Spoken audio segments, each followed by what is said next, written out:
Kota besar selalu punya daya tarik yang sulit dijelaskan dengan logika. Dari jauh, ia tampak seperti pusat segala peluang. Gedung-gedung tinggi yang berkilau di malam hari, jalan raya yang sibuk seolah semua orang punya tujuan penting, dan pusat perbelanjaan yang dipenuhi barang-barang yang memanggil siapa saja untuk memilikinya. Bagi banyak orang di luar sana, kota besar adalah simbol kemajuan. Mereka percaya bahwa disinilah pintu rezeki terbuka lebih lebar, gaji lebih besar, dan hidup lebih layak dibanding di kota kecil atau desa. Harapan itu seperti cahaya yang memanggil para perantau dari berbagai penjuru, membawa mereka meninggalkan kampung halaman, keluarga, dan kenyamanan tempat tinggal demi mencari masa depan yang lebih baik. Namun, di balik cahaya lampu kota, ada realita yang jarang terlihat di brosur pariwisata atau akun Instagram motivasi. Kota besar memang penuh peluang, tapi peluang itu datang dengan harga, biaya hidup yang tinggi, persaingan yang ketat, dan tekanan sosial yang tidak pernah berhenti. Bayangkan seseorang yang baru saja pindah ke kota besar dengan semangat membara. Ia sudah membayangkan bahwa gaji yang akan diterima nanti cukup untuk memenuhi kebutuhan hidup, membayar sewa tempat tinggal, dan bahkan menyisihkan sebagian untuk tabungan. Namun, begitu kaki benar-benar menginjak tanah kota, kenyataan mulai berbicara dengan bahasa yang berbeda. Harga makanan sehari-hari jauh lebih tinggi daripada di kampung. Transportasi memang tersedia, tapi tarifnya, jika dihitung bulanan, bisa memakan porsi besar dari penghasilan. Belum lagi biaya sewa tempat tinggal yang di kota-kota besar seperti Jakarta, Bandung, atau Surabaya bisa menghabiskan seperempat hingga sepertiga gaji hanya untuk ruang kecil yang cukup untuk tidur dan menyimpan beberapa barang. Kota besar seperti dua mata pisau. Ia memberi kesempatan untuk berkembang, tapi sekaligus bisa menggerus perlahan kemampuan finansial dan mental jika tidak pandai beradaptasi. Di Indonesia, istilah UMR atau upah minimum regional sering menjadi patokan bagi para pekerja, terutama yang baru masuk dunia kerja. UMR ditentukan pemerintah daerah setiap tahun berdasarkan kebutuhan hidup layak, inflasi, dan kondisi ekonomi daerah tersebut. Di kota besar, angka ini memang lebih tinggi dibanding daerah lain. Misalnya, UMR Jakarta pada 2025 berada di kisaran 5 juta rupiah. Di Surabaya sedikit lebih rendah, di kisaran 4,8 juta rupiah, sementara di Bandung sekitar 4,2 juta rupiah. Bagi yang belum merasakan sendiri biaya hidup di kota besar, angka ini terdengar menggiurkan. Namun, menggiurkan seringkali berubah menjadi mengkhawatirkan ketika angka itu dihadapkan pada realitas pengeluaran sehari-hari. UMR hanyalah tiket masuk untuk bisa tinggal dan bekerja di kota besar. Ia bukan jaminan kenyamanan, apalagi kemewahan. Dan disinilah banyak orang mulai merasakan jurang antara ekspektasi dan kenyataan. Masalah yang sering muncul bukan hanya soal nominal gaji, tetapi juga tentang bagaimana kita mendefinisikan kata cukup. Bagi sebagian orang, cukup berarti bisa membayar kebutuhan pokok dan masih ada sisa untuk ditabung. Bagi yang lain, cukup berarti bisa memenuhi semua kebutuhan sekaligus beberapa keinginan seperti makan di luar, membeli pakaian baru setiap bulan, atau liburan sesekali. Di kota besar, definisi cukup sering terdistorsi oleh lingkungan sekitar. Ketika kita melihat teman kantor yang bisa nongkrong di kafe setiap minggu, atau tetangga yang punya motor baru, kita mulai merasa gaji kita tidak cukup, meskipun kebutuhan pokok sebenarnya terpenuhi. Inilah yang membuat banyak orang merasa terjebak dalam lingkaran tak berujung antara kerja keras dan merasa selalu kekurangan. Selain biaya hidup, ada satu hal lain yang membuat hidup di kota besar dengan gaji UMR terasa berat. Tekanan sosial. Tekanan ini jarang disadari, tapi sangat memengaruhi cara kita mengelola uang dan bahkan memandang diri sendiri. Kota besar adalah etalase besar yang memamerkan gaya hidup modern. Iklan, media sosial, dan bahkan percakapan santai di kantor seringkali mengarahkan kita untuk membandingkan diri. Ketika orang lain bisa membeli barang-barang tertentu atau menikmati pengalaman tertentu, kita merasa tertinggal jika tidak melakukan hal yang sama.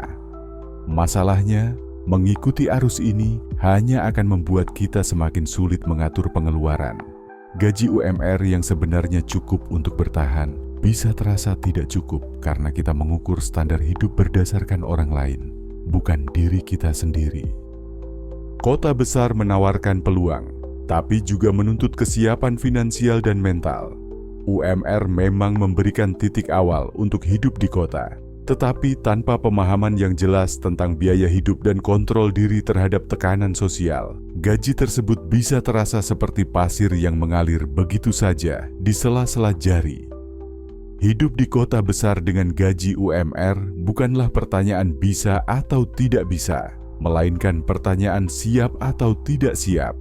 Siap menghadapi biaya hidup tinggi, siap mengendalikan keinginan, dan siap menerima kenyataan bahwa kota ini bukan hanya tempat mencari uang, tapi juga tempat menguji cara kita memaknai kata cukup. Ketika kita membicarakan kecukupan gaji, sebenarnya kita sedang membicarakan dua hal yang berbeda tetapi saling terkait. Angka di rekening dan rasa cukup di hati. Banyak orang fokus hanya pada angka, padahal rasa cukup seringkali lebih menentukan kebahagiaan dibandingkan nominal yang kita dapat. Dalam filsafat stoicisme, ada prinsip yang mengatakan, bukan orang yang memiliki sedikit yang miskin, melainkan orang yang selalu menginginkan lebih.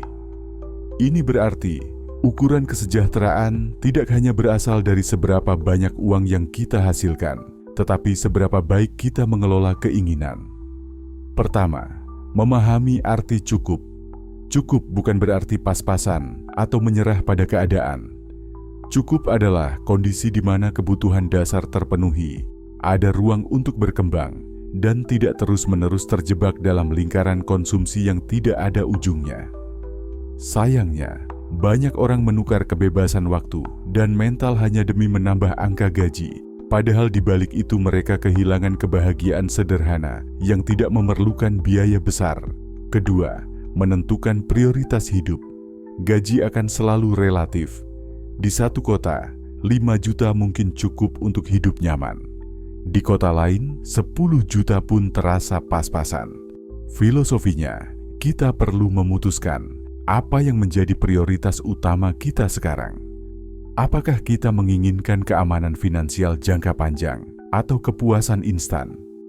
Apakah kita mengejar gaya hidup orang lain atau membangun gaya hidup yang selaras dengan diri sendiri? Ketiga, menghindari perangkap perbandingan. Salah satu sumber ketidakpuasan terbesar adalah membandingkan diri dengan orang lain. Media sosial membuatnya lebih parah. Kita melihat pencapaian finansial orang lain, tetapi tidak melihat perjuangan, beban, atau bahkan utang yang mereka tanggung. Filsuf seperti Epictetus mengingatkan bahwa kita tidak bisa mengendalikan hal di luar diri kita, termasuk keberuntungan atau penghasilan orang lain. Yang bisa kita kendalikan adalah sikap kita terhadap situasi. Keempat, menyadari bahwa cukup itu berubah. Konsep cukup bersifat dinamis. Saat masih lajang, kebutuhan mungkin sederhana. Saat sudah berkeluarga, angka cukup akan bertambah. Oleh karena itu, kecukupan gaji bukanlah titik tetap, melainkan garis yang bergerak mengikuti fase hidup. Hal ini membuat kita perlu terus mengevaluasi pengeluaran dan tujuan. Dengan memahami filosofi cukup, kita tidak lagi bertanya, apakah gaji saya sudah cukup? Dalam nada cemas, tetapi lebih kepada bagaimana saya bisa membuat hidup saya cukup dengan gaji yang saya miliki. Jadi pertanyaan gaji UMR apakah cukup? Sering kita ajukan seperti sedang menunggu jawaban final, seolah ada angka pasti yang bisa memuaskan semua orang. Padahal hidup jarang memberi jawaban tunggal. Hidup memberi kita variabel, dan kita yang menentukan persamaannya. Secara filosofis, ada perbedaan besar antara mengeluh pada realitas dan membentuk realitas sesuai kemampuan. Kalau kita hanya berhenti di tidak cukup, kita akan hidup dalam lingkaran ketidakpuasan. Tapi kalau kita mengubahnya menjadi Bagaimana saya membuatnya cukup? Kita memberi ruang untuk kreativitas, strategi, dan perubahan. Pada akhirnya, gaji UMR adalah kenyataan, tapi cara kita memaknainya adalah pilihan. Pilihan itu yang menentukan apakah kita terjebak dalam rasa kurang atau melangkah dengan bijak, memanfaatkan yang ada untuk membuka jalan menuju yang lebih baik. Kesimpulannya, cukup atau tidak cukup bukanlah fakta yang berdiri sendiri, tapi hasil interaksi antara pendapatan, pengeluaran, nilai hidup, dan tujuan kita. Gaji UMR bisa saja terasa sempit, tapi jika dikelola dengan pikiran yang jernih dan tujuan yang jelas, ia bisa menjadi batu loncatan, bukan tembok penghalang. Sampai jumpa di video berikutnya. Jangan lupa like, share, dan subscribe.